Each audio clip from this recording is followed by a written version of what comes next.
그런즉 내 사랑하는 자들아, 우상 숭배하는 일을 피하라. 나는 죄 있는 자들에게 말함과 같이 하노니 너희는 내가 이르는 말을 스스로 판단하라. 우리가 축복하는 바 축복의 자는 그리스도의 피에 참여함이 아니며 우리가 떼는 떡은 그리스도의 몸에 참여함이 아니냐. 떡이 하나요 많은 우리가 한 몸이니 이는 우리가 다 한 떡에 참여함이라.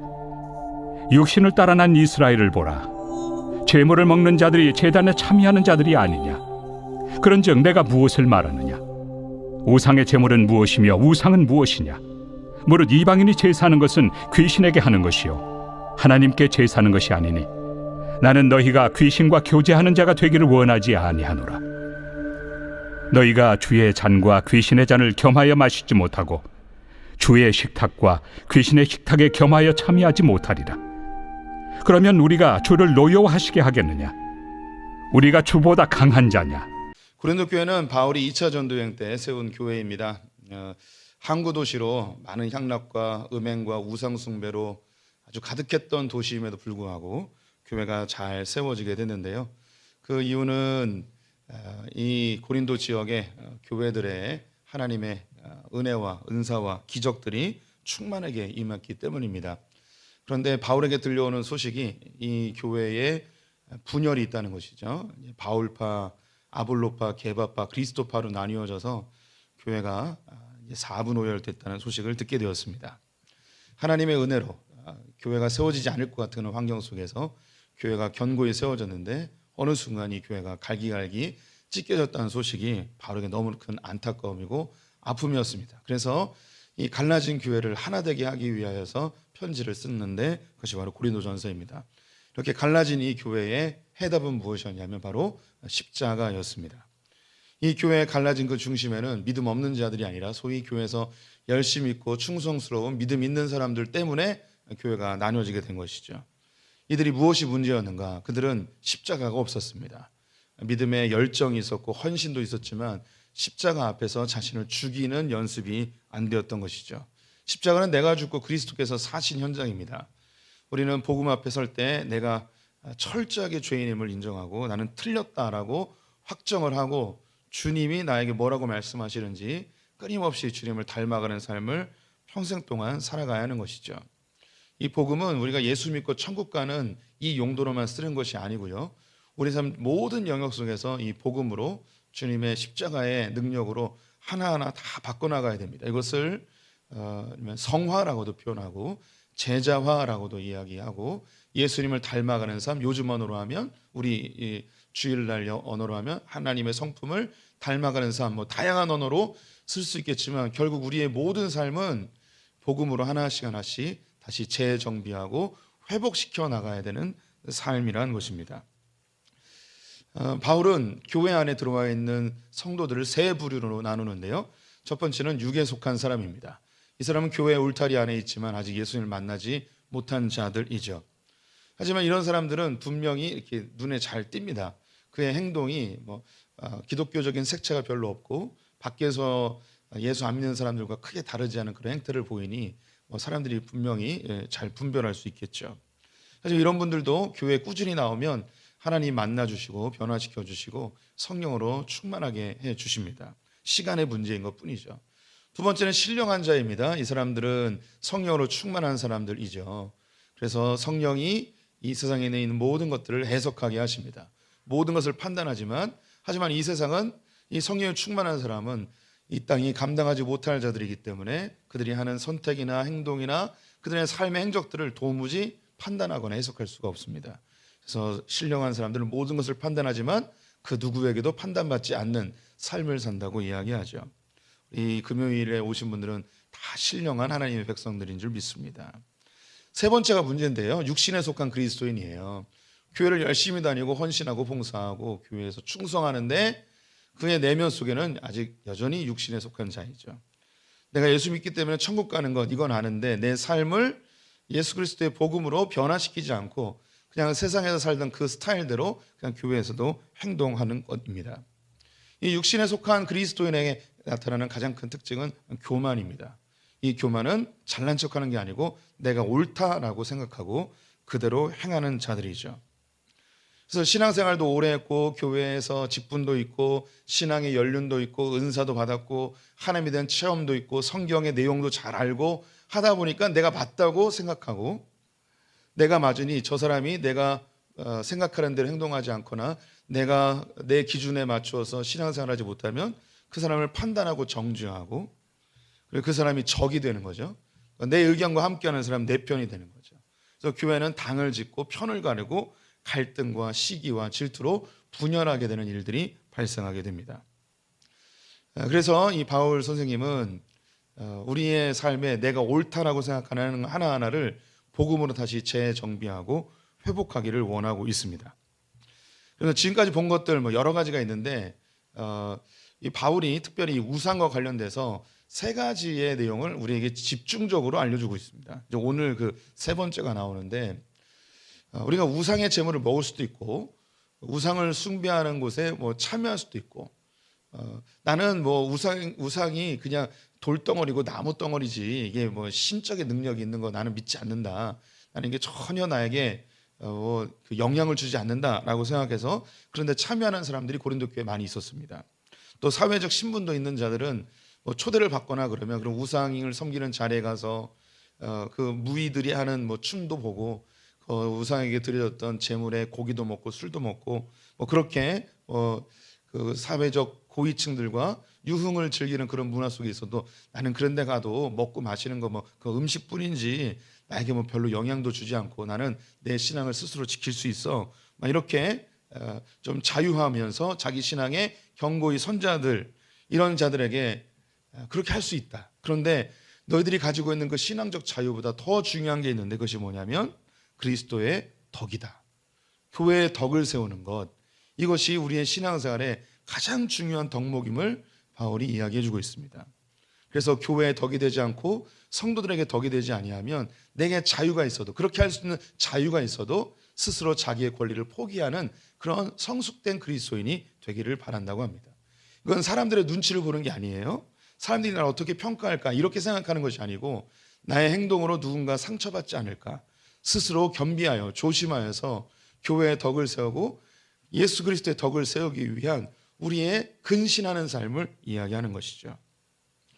지지난주에 보았던 것인데 이 우상과 관련돼서 바울이 두 번째로 언급하는 것이 선줄로 생각하느냐 넘어질까 조심하라 였습니다.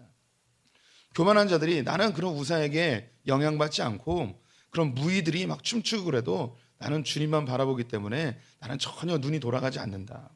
그렇게 술을 먹고 그래도 그런 술자리에 가도 내가 뭐 취하도록 먹거나 그렇지 않고 그냥 분위기 맞춰주는 정도지 나는 괜찮아 라고 생각하는 그런 그리스도인들이 고린도 교회에 많이 있었다는 거예요. 그래서 이런 그리스도인들에 대해서 네가 선줄로 생각하느냐 삼가 조심해라, 넘어질까 조심해라. 그렇게 자꾸 그런 범죄의 자리, 유혹의 자리, 음행의 자리, 우상 숭배의 자리에 자꾸 가다 보면 너도 모르는 사이에 넘어질 수 있으니 스스로 조심해라, 넘어질까 조심해라 라는 것이죠. 우리 지난번에 이 부분에 대해서 좀 이야기를 하긴 했는데 우리 교회에서 가장 넘어질 것을 조심해야 되는 사람이 바로 저임을 고백을 했습니다. 그래서 성도들에게 담임 목사를 위해서 교육자들을 위해서 기도해 줄 것을 요청하고 함께 기도도 했죠. 제일 넘어지기 쉽고 또 사단의 먹잇감이 되기 쉽고 또 가장 긴장된 삶을 살아야 되는 게 담임 목사입니다. 이 말씀이 우리 성도들에게 전달되기 전에 먼저 제 자신에게 적용해야 되고 먼저 저 자신을 근신하며 저를 잘 지켜야겠죠. 성경을 많이 보고 신학도 공부하고 목회도 오래 하고 교회도 사람들에게 인정받을 만큼 그렇게 성장하고 그러다 보면 스스로 선 줄 알고 나는 괜찮은 목사인 줄 알고 자칫 넘어질 수 있으니 늘 겸손하게 십자가 앞에 나는 죄인입니다. 주님의 은혜가 아니면 한순간도 살 수 없습니다. 라는 고백을 늘 해야 되는 것이죠.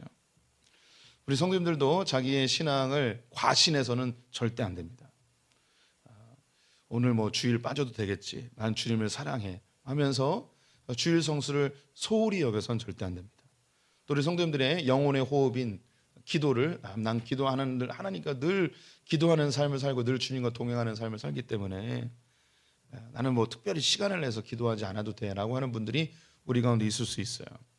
하지만 주님은 우리에게 쉬지 말고 기도하라라는 것뿐만 아니라 합심하여 기도하라고 요청하기도 하고, 우리가 근신하여 특정한 시간을 정해서 심지어 부부와 각방을 쓰는 한이 있더라도 나의 신앙에 집중하는 시기를 주님께 드리기를 요청하고 있습니다. 우리나라에 예수님하고 굉장히 동행하는 걸 강조하는 목사님이 계셔요. 제가 별로 안 좋아하는 목사님인데 우리 교회 와달라고 그랬는데 안 오신 분 있죠. 내가 굳이 이름을 얘기하지는 않겠습니다. 제가 뭐 확인한 건 아닌데 그 주변에 가까이 있는 분이, 그분은 5분 이상 기도하는 걸 못 봤대요. 왜냐, 늘 주님과 동행하니까. 저는 뭐 그런 분들도 있지만, 주님과 늘 동행하는 이런 분도 좋아하지만, 저는 주님과 하루 종일 동행 못해도 1시간씩 기도하는 분들 사랑합니다. 우리가 주님 앞에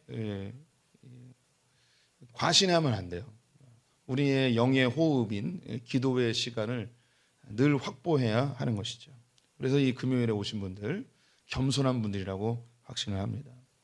영혼의 양식인 말씀, 우리가 오랫동안 신앙생활하면 뭐 말씀을 100독했니 뭐 몇십 독을 했니 뭐 이렇게 자기의 공로를 이야기하는 분들도 있을 것입니다. 어디를 딱 피면 목사님이 본문만 읽어도 목사님이 이렇게 설교하겠구나 라고 이미 딱 머리에 떠오르는 분들도 있을 거예요. 때로는 그 젊은 목회자들보다 성경 구절을 더 잘 외우고, 그 목회자가 설교할 때 저건 틀린 거야, 저건 숫자가 틀린데, 이렇게 지적할 수 있는 그런 경지에 오르신 분들도 우리 가운데 있을 수 있어요. 하지만 그때 우리는 늘 깨어 있어야 됩니다. 넘어질까 조심해야 되는 거죠. 그래서 익숙한 성경이지만 또 보고 하나님이 나에게 말씀하시는 것, 단지 글자로서 텍스트가 아니고 나에게 뭐라고 말씀하시는지 늘 점검해 보아야 하는 것이죠.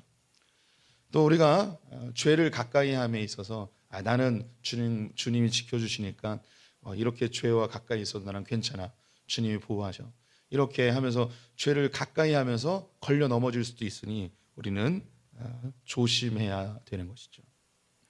오늘 우상과 관련돼서 바울이 이야기하는 부분이 있는데요, 15절 말씀입니다. 제가 읽어볼게요. 나는 지혜 있는 자들에게 말함과 같이 하노니 너희는 내가 이르는 말을 스스로 판단하라 라고 이야기합니다. 제가 그 개척교회 목사님들하고 이렇게 그 모임을 몇 개 하고 있는데요, 젊은 30대 목사님이 교회에 새로운 직분자를 세웠어요. 안수 집사님을 세웠는데, 이 안수 집사님이 11조를 안 하는 거예요. 그래서 이 목사님이 고민에 빠졌어요. 그 안수 집사님을 이렇게 따로 불러가지고, 집사님 왜 11조를 안 하십니까? 11조를 하셔야죠. 이렇게 얘기를 할지 아니면 가만히 놔둘지, 이걸 고민하는 거예요. 왜 그러는가? 11조를 해야 됩니다라고 이야기하면 뭔가 율법으로 강요하는 것 같고, 또 은혜로 대하자니 이분이 마땅히 해야 될 신앙의 그 한 영역, 헌금 생활을 제대로 하지 못하는 것을 가르치지 않는 것 때문에 또 마음에 걸리고, 말을 하자니 뭔가 껄끄러워질 것 같고, 말을 안 하자니 또 마음이 어색하고, 이 둘 사이에서 계속 갈등을 하고 있는 거예요. 그래서 이제 저에게 물어봤습니다. 목사님 같으면 이런 경우에 어떻게 하시겠습니까? 라고 저에게 물었어요. 제가 뭐라고 대답했을까요? 하고 싶은 대로 하세요 라고 얘기했습니다. 제가 하고 싶은 얘기는 안 했습니다. 그렇게 뭐 그 얘기할 수 있을 만한 그런 충분한 시간이 안 됐고, 나중에 찾아온다고 얘기했는데 그때 얘기해 주려고요. 제가 우리 성도들에게 먼저 이야기를 하겠습니다.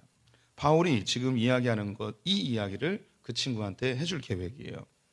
나는 지혜 있는 자에게 말함과 같이 하노니 너희는 내가 이르는 말을 스스로 판단하라.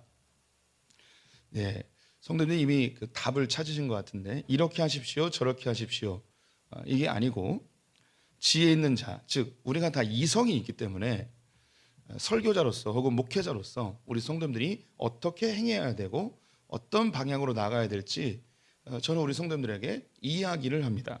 그러면 성도님들은 뭐 해야 되냐면 스스로 어떻게 살아야 될지를 스스로 판단하게 되는 거죠. 자기 스스로 결정해서 살아가는 거예요.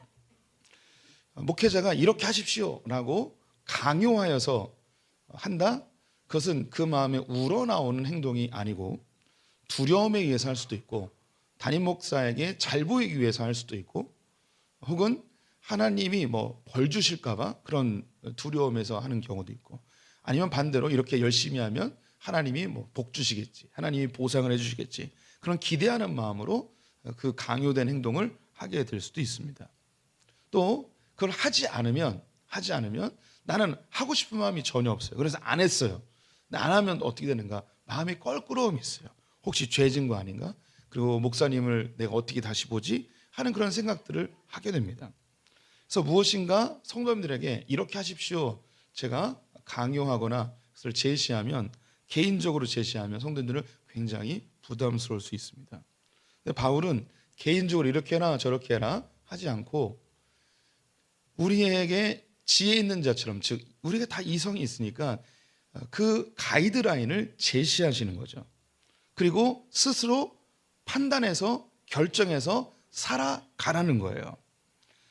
그 젊은 목회자가 저에게 찾아온다면 뭐라 이야기하는가? 제가 목사님이라면 설교 시간이나 어떤 교육 시간에 성도가 마땅히 행해야 할 헌금 생활에 대해서 강의나 설교를 하겠습니다. 그 설교의 그 강의의 내용을 그 안수 집사님이 들으면 그 다음에 결정은 그분이 하는 겁니다.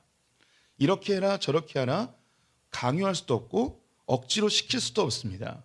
우리는 마땅히 행해야 될 바를 알려주는 것뿐이고 스스로 결정하여 판단해서 살아가는 거죠. 그래서 우리 성도님들 구원은요 각자입니다. 우리 성도님들이 한 분 한 분이 결정하고 선택하는 대로 내 삶이 하나님의 그 역사 속에서 만들어져 가는 거예요. 내 인생은 자기 책임이라는 생각을 반드시 하셔야 됩니다. 우리 성도님들이 이제 구원의 그 여정, 구원의 서정이라는 게 있는데요. 구원의 시작과 구원의 완성이 있습니다. 우리 구원의 시작은요, 내가 스스로 예수님을 찾아 나와서 예수님을 영접하는 경우도 있지만 가족의 구성원에 의해서 이 구원에 동참하는 경우도 있고 때로는 어머니 뱃속에서부터 구원에 동참하여 태어난 사람들도 있습니다. 이런 경우 이 사람이 구원이 보장되어 있는가? 결코 그렇지 않습니다.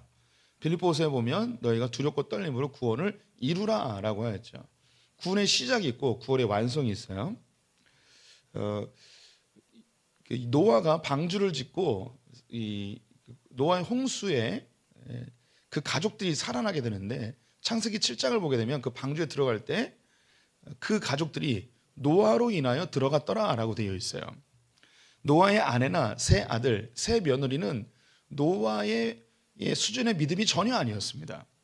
그런데 그들이 방주 안에 들어갔어요.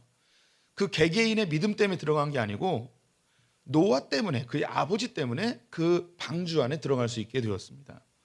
이게 구원의 시작이에요. 홍수에서 그들이 건짐을 받았죠.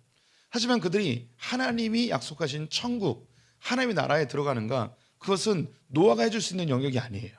그건 각자가 스스로 판단하여서 자기의 결정 속에 살아가야 되는 것이죠. 우리가 그 이후에 그의 자녀들의 삶을 알고 있습니다. 셈과 함과 야벳이죠. 그 중에 셈과 야벳은 하나님을 섬기며 구원의 반열에 이르렀지만 함은 그의 아버지를 그 아버지의 수치를 드러내며 그가 하나님의 구원의 반열에서 떨어져 나간 것을 우리가 잘 알고 있습니다. 그래서 구원의 시작은 누군가의 도움으로 동참할 수는 있어요. 하지만 구원의 완성은 각자 스스로 판단하여 하나님의 말씀대로 결정하여 살아가는 거죠. 노아가 그 자녀들에게 어떻게 살으라고 왜 이야기를 안 했겠습니까? 분명히 하나님의 뜻대로 살으라고 교훈하였을 것이에요. 그런데 함은 그렇게 살지 않았어요. 그 결과 그는 하나님께 버림받는 삶을 살게 되는 것이죠. 또 대표적인 예로서 이스라엘 백성들이 애굽에서 400년 동안 살다가 모세의 인도함을 받고 홍해를 건너 그들이 출애굽하게 되었습니다. 이것이 구원의 시작이에요. 출애굽 1세대들이 구원에 다 동참했어요. 그들은 한 게 아무것도 없어요. 그냥 모세가 가자고 그러니까 뭐 특별히 믿음도 없었고요.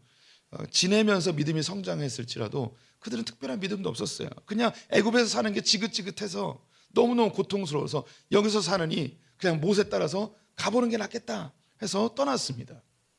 구원을 받은 거죠. 하나님의 구원에 동참하게 되었습니다. 하지만 구원의 완성인 약속한 가나안 땅, 우리로 이야기하면 천국에 이르는 자들은 출애굽 1세대 중에 딱 두 사람, 여호수아와 갈렙밖에 없었습니다.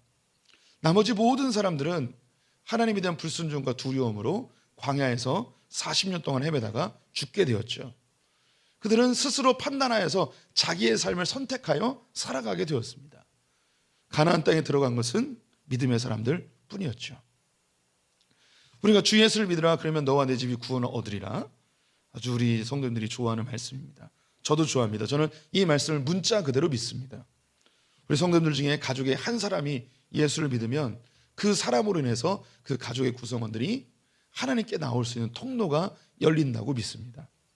하지만 그렇게 구원에 동참했고 교회를 나오지만 그 이후부터는 스스로 판단하여 살아가야 되는 거죠. 자기 몫이에요.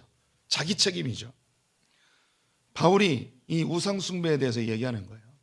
내가 지금까지 지금 이 7장부터 이 우상 숭배가 쭉 이어지고 있는데 고린도 교회의 이 우상에 대한 이야기가 굉장히 많이 언급된 것은 심각한 문제였다는 것이죠. 내가 지금까지 얘기했는데 내가 지혜 있는 자들에게 즉 너희의 이성에 호소한다. 좀 잘 생각해서 스스로 판단해서 결정해서 좀 잘 좀 살았으면 좋겠다라는 거죠.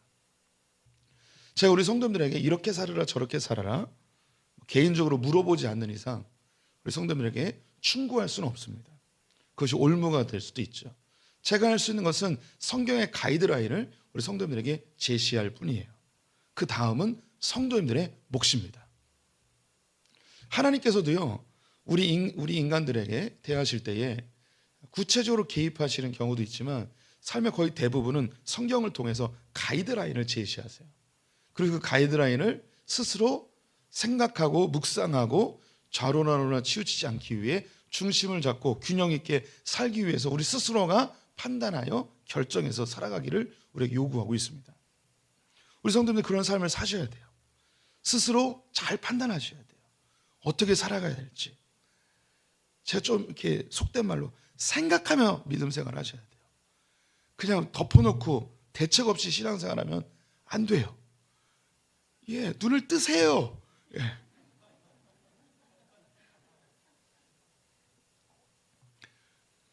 그냥 멍하니 앉아있으면 안 돼요. 신앙생활 멍하니 하면 안 돼요. 그런 분들 있어요. 그냥 목사님 시키는 대로 할게요. 그러지 마세요. 좀 잘 생각하고 하셔야 돼요. 이 목사가 제대로 가르치는지 목사가 헛소리를 하는 건 아닌지 잘 분별하여 생각해야 돼요. 목사는 우리 성도들 앞에서 신앙의 모범을 보이는 자이지 성도들의 구원을 책임지는 자가 결코 아닙니다. 바울이 얘기하는 거예요. 내가 지혜 있는 자들에게 이야기한 같이 너희에게 말하노니 너희가 스스로 잘 판단해라. 그러면서 14절 말씀 우리 같이 읽어봤으면 좋겠습니다. 함께 읽겠습니다. 그런즉 내 사랑하는 자들아 우상 숭배하는 일을 피하라. 우상에 대해서 7장부터 지금까지 쭉 이야기하는데 결론적으로 얘기하는 거예요. 너희들 우상 숭배를 좀 피했으면 좋겠다. 여기서 피하다라는 것은요 군사 용어인데요, 퇴각하다라는 뜻이에요. 전세가 역전되거나 수세에 몰리면 어떻게든 빨리 도망을 가야 됩니다. 그래야지 목숨을 구할 수 있겠죠. 손자병법에 36개가 주랭랑이지 않습니까? 이 도망하는 것, 잘 퇴각하는 것도 굉장히 중요한 전략 중에 하나입니다. 퇴각을 해서 재정비해서 다시 전진해야 되기 때문이죠. 우상 숭배하는 일에 대해서는 피하라, 도망해라, 그 자리를 떠나라 라고 이야기를 하고 있습니다. 여기 계신 금요일에 오시는 분들이 제사를 지내거나 점을 치거나 뭐 사주팔자를 보거나 이런 분들은 아니실 것입니다. 그렇지만 여전히 뭐 그런 현장에 있는 분들이 계시다면 피해야 됩니다. 그런 우상 숭배에 점치는 것들을 우리 성도님들은 피해야 하는 것이죠. 우리 성도님들 궁합 본 적 있으십니까? 요즘은 이렇게 인터넷으로도 궁합을 보고 또 전화로도 볼 수 있고 다양하게 할 수 있습니다. 재미삼아 손금도 보시고 새해가 되면 토정비결이나 사주팔자나 이런 거 보는 분들도 계실 거예요. 어떤 분들은 성령의 힘으로 점쳐 주시는 분들도 있긴 하곤 하는데, 오늘 성경이 이야기하는 거죠. 우상 숭배에 하는 일을 피하라, 도망하라, 그 자리에 함께 있지 마라라고 우리에게 단호하게 이야기하고 있습니다. 근데 이것에 대해서 멱살 잡고 너 가면 너 죽여버릴 거야 이렇게 할 수 없는 거예요. 이거는 피해야 될 일이니 너희가 이 말씀을 들었을 경우에 좀 잘 생각해서 판단해라라는 거죠. 우리 성도님들이 무엇인가 우상을 숭배하거나 부적을 갖고 다니거나 집에 그런 신주단지가 있는 분들은 우리 가운데는 없을 거예요.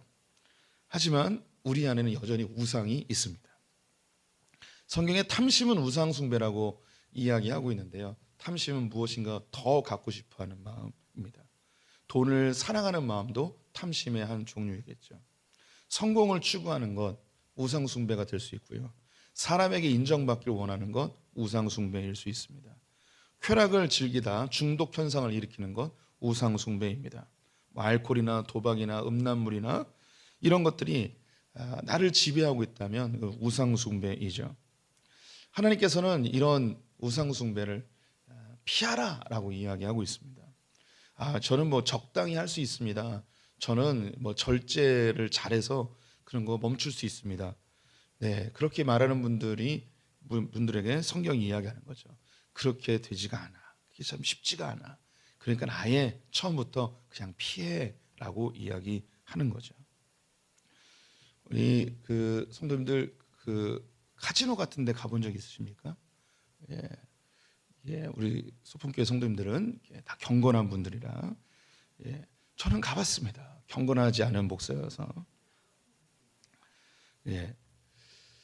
제가 미국에 2001년도에 잠시 머무는 시간이 있었는데 그때 추수감사절 휴가 시즌이 있었어요. 제가 아르바이트하고 있었는데 슈퍼에서.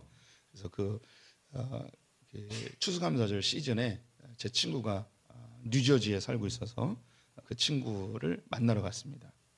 그래서 그 친구가 뉴욕과 뉴저지, 워싱턴 D.C., 버지니아 이 일대를 이렇게 구경을 시켜줬어요. 그러면서 저를 한 도박 도시에 데려갔습니다. 여기가 이제 아틀란트 시티라는 데인데요. 미국에는 유명한 도박 도시들이 몇 군데가 있어요. 제일 유명한 데가 라스베가스이죠. 그래서 라스베가스는 이제 사막 한가운데 있는 거고, 또 북쪽에 가면 리노라는 데가 있어요. 거기도 도박 도시고, 동부에는 바로 이 아틀란트 시티가 있어요. 여기에 가서 저를 데리고 가서 그냥 마음껏 해보라고 하는 거죠. 그래서 제가 10불을 바꿨어요. 10불에 이제 우리나라 하면은 250원짜리 동전을 이렇게 10불어치 이렇게 받았습니다.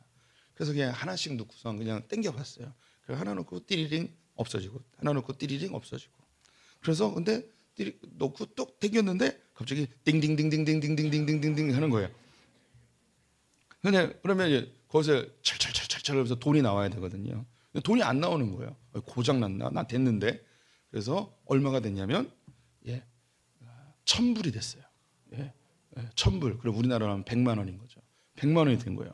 250원 내고, 그때 두 개 넣군요. 두 개. 500원 넣고 100만 원이 된 거예요. 근데 이게 돈이 안 나오는 거예요. 그래서 고장 났나? 나 100만 원 받아야 되는데. 그런데 건장한 아주 키 막 190쯤 되는 등치 있던 만한 사람이 2명이 오더라고요. 오더니 축하한다고 그러면서 지갑을 꺼내가지고 돈을 세서 주는 거예요. 100불짜리를 이렇게 하나 둘 셋 내서 9장을 주더니 그 다음에 10불짜리를 10개를 줘서 세서 저기 줬어. 아니 왜 100불짜리를 다 주면 다 주지 왜 10불짜리를 주나 이렇게 줬습니다. 나중에 제 여동생이 얘한테 이야기했더니 여동생이 그러는 거예요. 혹시 오빠 팁 줬냐고. 안 줬다고. 10불짜리를 준 게 팁 달라는 거였어요. 왜 그러면 직접 와서 줬냐면요. 이걸 이렇게 덜덜덜 떨어지면 누가 훔쳐가거나 이렇게 공격을 할 수 있으니까 보디가드들이 와서 직접 현금으로 주는 뭐 그런 거였죠. 예, 제가 왜 그걸 땄을까요? 예, 제 손이 아주 기가 막힌 손이라 땄을까요? 아닙니다. 우리나라도 그런데 거기에 다 컨트롤 타워가 있습니다. 그래서 CCTV로 다 봅니다. 그래서 누구에게 주냐면 처음 온 사람에게 줍니다. 주로 처음 온 사람에게 줘요. 그리고 유명한 사람에게 줍니다. 왜 유명한 사람에게 주냐면 그 유명한 사람이 그걸 따잖아요. 그럼 뉴스에 나옵니다. 그러면 많은 사람들이 나도 딸 수 있겠구나 해서 찾아갑니다. 그러면 처음 온 사람에게 왜 따게 해주냐면 처음 와서 따면 다음에도 또 딸 줄 압니다. 그러면은 계속 자기가 번 것보다 더 많이 돈을 쓰게 되는 거죠. 저는 그 1,000불을 뭐 했을까요? 네. 1,000불을 뭐 했냐? 500불을 떼어서 친구를 줬습니다. 나를 그 관광을 시켜주니까 너 써라. 그 다음에 또 500불이 남았잖아요. 제가 500원을 넣고 그 100만 원을 땄잖아요. 제 마음속에 만약에 이거를 10,000원을 넣고 하면은 이게 1,000만 원이 되겠구나. 이 생각이 돼서 바로 집어넣고 땡겼는데 한 30초 만에 다 날아가 버렸습니다. 그래도 저는 새 가슴이라 100불만 쓰고 400불은 잘 가지고 왔어요. 근데 저와 같은 사람들이 많아요. 그렇게 이제 거기는 이제 갬블장이라고 하는데 이런 갬블장에 가서 나는 그냥 재미삼아 하는 거예요. 나는 뭐 다 절제할 수 있어요. 뭐 이렇게 얘기하는 그 사람들이 하나둘씩 그렇게 중독에 빠져들게 되는 거죠. 그래서 미국의 한인 사회에 많은 노인들이 연금을 받으면서 사는데 연금 받는 날이면 그 LA나 그 근방에 관광버스들이 쫙 서 있어요. 그러면 그 할아버지들이 다 거기 타요. 그럼 다 타고 어디 가냐면 라스베가스로 가요. 그리고 그 한 달치 연금을 다 쏟아붓고 그냥 또 빈털터리로 오고 뭐 이런 사람들을 많이들 살고 있습니다. 우리 스스로 자기가 이걸 이겨낼 수 있다고 생각하면 큰 오산이에요. 뭐 이겨내는 분들도 있겠죠. 종종 있을 수 있어요. 하지만 성경은 뭐라 이야기하는가? 그냥 피하래요. 우리의 마음을 뺏을 수 있는 그런 중독적 현상이나 혹은 우상이 될 만한 그 자리에 우리가 가지 말고 피하라고 이야기를 하고 있습니다. 이런 우상 숭배는요, 단지 우상 숭배로 끝나지 않고 그 이면에 있는 그 귀신의 활동들과 깊은 연관성이 있습니다. 즉 모든 중독적 현상 뒤에는 귀신의 현상이 있다는 것을 우리가 주의해서 볼 필요가 있습니다. 사실 우상은 그냥 돌덩어리고 그냥 나무입니다. 또 우상에게 드려질 음식은 그냥 음식입니다. 이것이 우리를 뭐 더럽히거나 우리를 오염시키거나 우리에게 이것이 뭐 전염병을 옮기거나 그리고 그 우상이 어떤 능력이 있어서 나에게 해를 끼치거나 절대 그렇지 않습니다. 하지만 이런 것을 가까이 하면 안 좋은 게 뭐냐면 그 이면에 있는 귀신들의 활동인 것이죠. 그래서 20절 말씀을 보시면 왜 이 우상 숭배를 가까이 하지 말아야 되는지 그 구체적인 이유를 언급하고 있습니다. 20절 말씀 같이 읽어보겠습니다. 무릇 이방인이 제사하는 것은 귀신에게 하는 것이요 하나님께 제사하는 것이 아니니 나는 너희가 귀신과 교제하는 자가 되기를 원하지 아니하노라. 네, 이 우상 숭배에 동참하는 자들은 귀신과 교제하는 것이라고 이야기합니다. 그 위에 성만찬에 대해서도 언급을 하고 있어요. 그것을 예로 드는 거죠. 우리가 성만찬을 하게 되면 예수 그리스도의 살과 피를 먹고 마시죠. 그래서 우리가 예수 그리스도와 연합된다고 배우지 않습니까? 이게 이스라엘 유대인들에게는 그리고 초대교회는 이것이 더 강력했어요. 이 떡과 포도주를 마시면서 하나님과 예수 그리스도와 연합되어지는 이 신앙이 지금보다 훨씬 더 강력했습니다. 이렇게 성만찬을 통해서 예수 그리스도와 하나 되고 교제하는 것처럼 우상 숭배하는 것에서 함께 동참하거나 그 음식을 먹게 되면 하나님이 아닌 예수 그리스도가 아닌 귀신과 교제하고 귀신과 연합하는 것과 똑같은 것이다. 그래서 조심해야 된다라고 이야기하는 것입니다. 그래서 우리가 이 우상 숭배 혹은 내 마음을 빼앗게 하는 그런 중독적 현상들 이면에 나의 영혼을 빼앗으려 하는 사단의 존재, 귀신적 존재가 있음을 우리는 주의하여 볼 필요가 있어요. 우리가 가지고 있는 모든 중독이 뭐 귀신의 활동이다 이렇게 평가하는 건 아니지만 그 이면에, 그 중독적 현상 이면에, 내 마음을 사로잡는 그 이면에 나의 영혼을 하나님과 멀어지게 하려는 귀신의 공격, 사단의 미혹들이 있음을 우리는 분별해야 되는 거죠. 우리 성도들이 한두 가지씩은 다 중독적 현상이 다 있습니다. 우리 연약하기 때문이죠. 그런데 그 모든 중독적 현상의 특징, 공통점이 있다면 우리의 신앙을 하나님과 멀어지게 한다는 것이죠. 우리 성도님들에게 드라마 중독되신 분들이 있을 거예요. 어쩌면 이 시간에 봐야 될 드라마가 있을지도 모르겠어요. 아니면 이 금요기도회가 10시 30분에 빨리 끝나길 바라는 분이 있을 수 있어요. 왜냐하면 빨리 가서 그 시간에 하는 드라마가 뭐 있을 수도 있겠죠. 네. 옛날에 그 주일날 저녁 예배가 7시였어요. 그러면 8시 전에 끝나야 돼요. 왜냐하면 주말 연속극 봐야 되거든요. 그래서 그 굉장히 불안해하는 그런 우리 권사님들 있어요. 네. 우리 엄마는 그 집에 가면은 제가 저녁 먹고 가면은 8시 전에 어떻게든 보내려고 그랬어요. 예. 그러면 왜냐하면 8시 반에 1일 연속극을 하거든요. 그걸 봐야 되는 거예요. 근데 아들이 이 리모컨을 갖고 있으니 그 뺏어서 볼 수도 없고, 그래서 그런 우리의 중독적 현상, 그 하나님하고 멀어지게 하는 거죠. 우리 자녀들 게임, 뭐 인터넷, 유튜브, 이 모든 것들이 하나님의 말씀과 기도와 예배에 가까이 오는 것을 다 멀어지게 하는 요소들입니다. 그래서 그 이면에 귀신의 활동이 있음을, 사단의 활동이 있음을 우리는 분별해야 되는 것이죠. 그래서 우리 성도님들이 내 안에 중독적 현상이나 혹은 자녀들에게 중독적 현상이 있으면 하지마라는 것보다 더 중요한 게 하나님 그것을 뛰어넘을 수 있는 성령의 충만함을 허락해 주십시오. 성령의 충만함만이 그것을 이겨낼 수가 있습니다. 참고로 우리 성도님들에게 귀신에 대한 이야기 잠깐만 해드릴게요.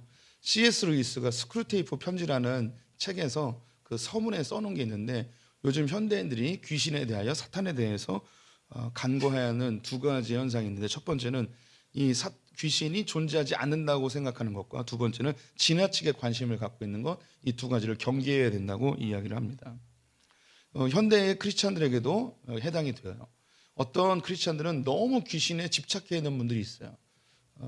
교회에 가면 귀신 얘기만 하는 그런 교회들 있죠. 이건 옳지 않아요. 반대로 귀신의 존재를 무시하거나 없다고 하는 것, 이것도 옳지 않습니다. 성경은 분명히 사단과 귀신의 존재를 인정하고 있고, 우리의 삶 깊숙이 미혹하고 우리를 정죄하고 우리를 속이는 거짓의 영으로 활동하고 있음을 이야기하고 있습니다. 우리가 가지고 있는 이 귀신에 대한 생각은 드라마나 혹은 전설의 고향에서 본 그런 한국의 그런 귀신에 대한 정보로 우리는 이미 다 각인이 되어 있습니다. 그래서 그 생각들을 다 없애버려야 돼요. 그래서 성도들이 성경적인 가치관을 가져야 되는데, 세 가지를 꼭 기억해 주십시오. 이미 많은 분들이 알고 계시는데, 사람이 죽어서 절대 귀신이 되지 않습니다. 귀신은 타락한 천사들임을 꼭 기억해 주십시오. 두 번째, 이게 제일 어려운데 아무리 얘기해도 안 믿는 분들이 아직도 많이 있어요. 귀신은 절대 사람 눈에 보이지 않습니다. 귀신은 절대 사람 눈에 보이지 않습니다. 예, 제발 믿어주세요. 우리는 성경대로 살아야 돼요. 성경 그 어디에도 귀신이 사람 눈에 직접 보인 적이 한 번도 없습니다. 귀신이 사람 눈에 보인 적이 성경에 한 번도 없습니다. 귀신은 영적 존재이고 사람은 육적 존재이기 때문에 절대 영적 세계를 볼 수가 없습니다. 하나님이 영이시기 때문에 우리가 볼 수 없듯이 귀신도 볼 수가 없어요. 우리가 밤길에 희끄무리한 거 본 건 그냥 비닐봉지가 날아간 거고 나무가 흔들린 거지 귀신이 아니에요. 우리는 성경대로 살아야 돼요.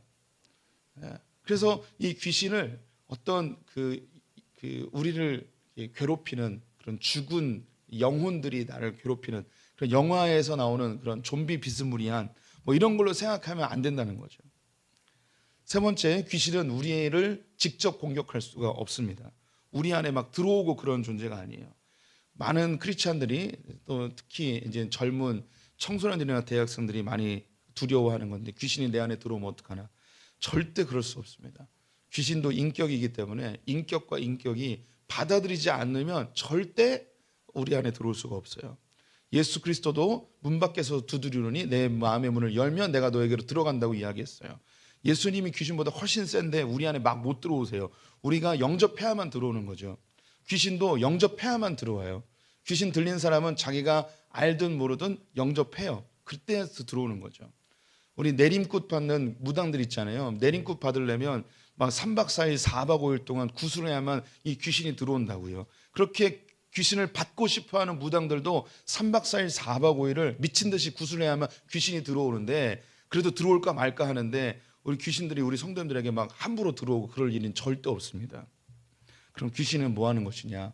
오늘 이야기한 것처럼 교묘하게 내가 하면 좋은 거, 너무나 달콤한 거, 너무나 매력적인 거, 너무나 탐스러운 거, 그것에 집착하고 하나님보다 더 좋아하게끔 우리를 교묘하게 속이고 미혹하는 그것이 귀신들의 주요한 활동입니다.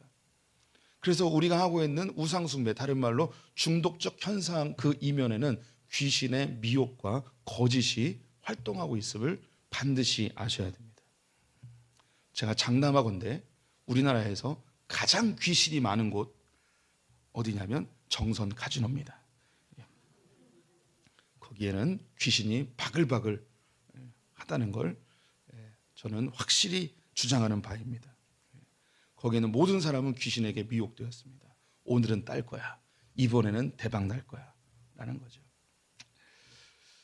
네, 하나님께서 이 우상 숭배하는 것을 너무너무 괴로워하신다고 성경은 이야기합니다. 21절 22절 말씀 같이 읽어보겠습니다. 너희가 주의 잔과 귀신의 잔을 겸하여 마시지 못하고 주의 식탁과 귀신의 식탁에 겸하여 참여하지 못하리라. 그러면 우리가 주를 노여워하시게 하겠느냐? 우리가 주보다 강한 자냐? 네, 우리가 귀신의 식탁에 동참하게 되어졌을 때, 즉 우상 숭배하게 됐을 때 주님이 노하신다고 이야기합니다. 화내신다는 뜻 같잖아요. 근데 정확한 뜻으로 하면은 질투하신다는 거예요.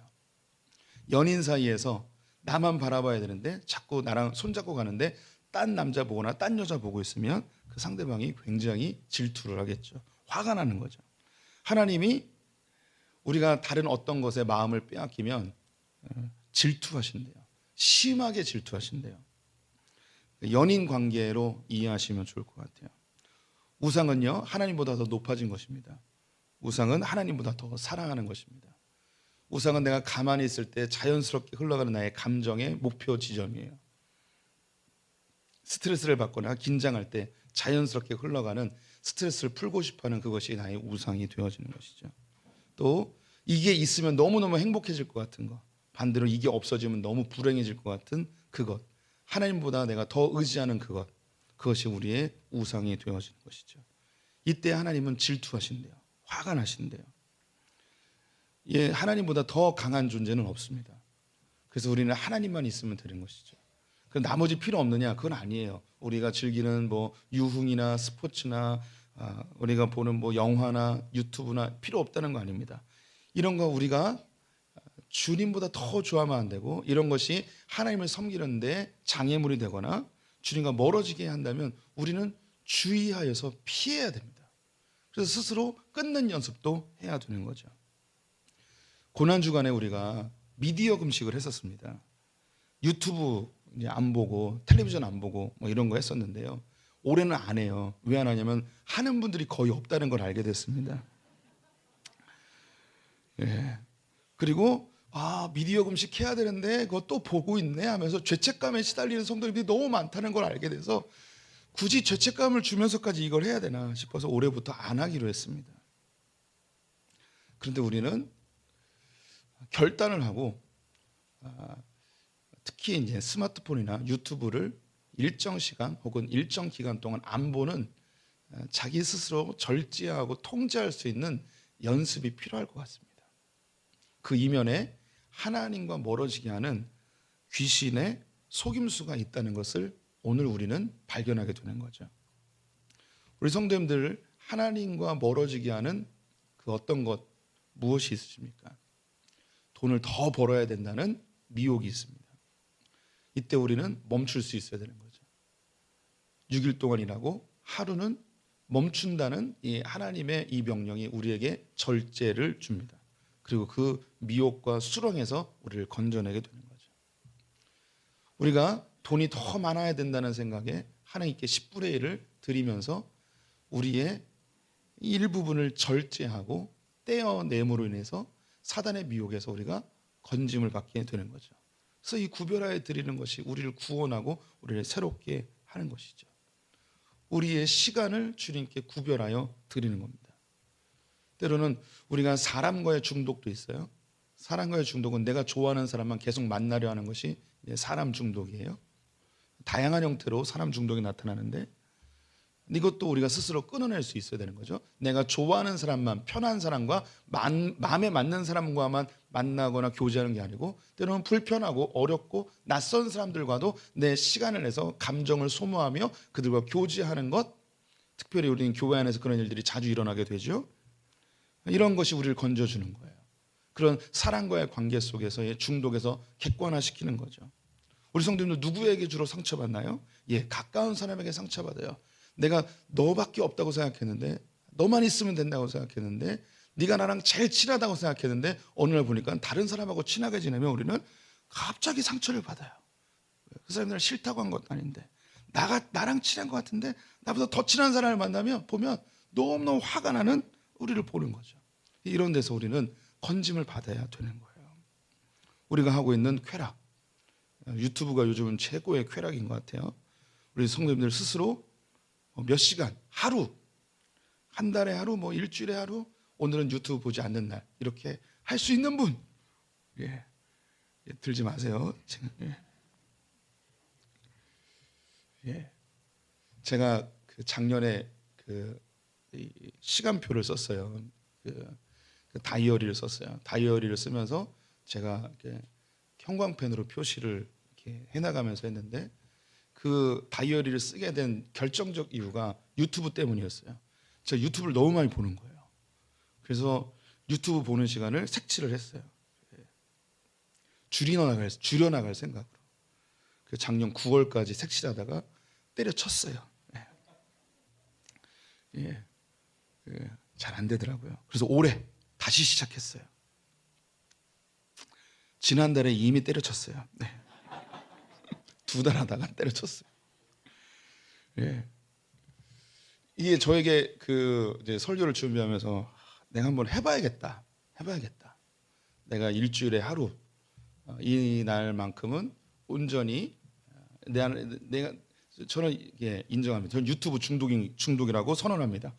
내 마음속에는 아니야라고 하고 싶지만 제가 선언합니다. 저는 유튜브 중독입니다. 이거를 통제할 수 있는 능력을 키워야 됩니다. 하나님이 질투하실 것 같습니다. 나에게 조금만 더 관심을 가져달라고 주님이 나에게 손짓하는 것 같습니다. 저는 우리 성도님들에게 강요할 수 없습니다. 바울도 똑같이 강요할 수 없습니다. 결국은 우리가 스스로 결정하고 판단해서 살아야 됩니다. 우리의 삶 가운데 끊임없는 주님과 멀어지게 하는 수많은 우상들이 있습니다. 이 우상들을 내가 통제할 수 있느냐 아니면 끌려다니느냐. 우리가 통제할 수 있으면 하나님을 더 사랑하는 거고 끌려다니면 하나님 아닌 그것을 더 사랑하는 거에 되겠죠. 우리가 다 이성이 있고 지혜가 있는 자들입니다. 무엇이 옳고 어떻게 살아야 되는지 다 압니다. 잘 안 되죠. 그래서 우리는 기도해야 됩니다. 하나님 도와주십시오. 하나님 주님만 더 사랑하길 원합니다. 그렇게 기도하는 오늘 이 시간 되길 원합니다.